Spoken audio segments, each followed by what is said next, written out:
কিছু কইতাম না, দেখি মানুষের পেতে পারেন।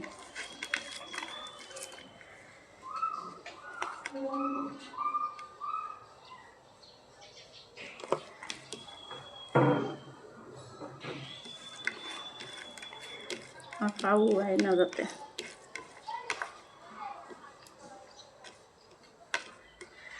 পেঁয়াজ মরিচ একসাথে কি করে নিলাম।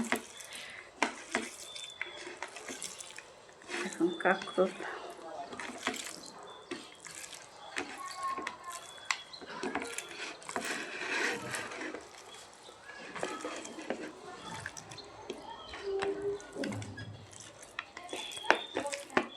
কাঁকরোলটাকে ভালো করে চটকায়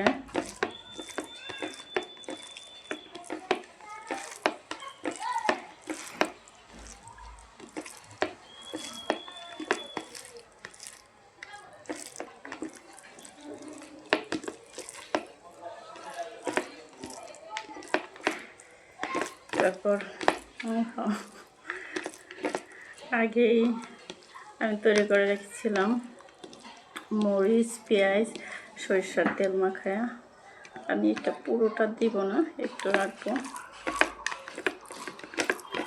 এটা ভালো করে একসাথে মিশিয়ে নেব।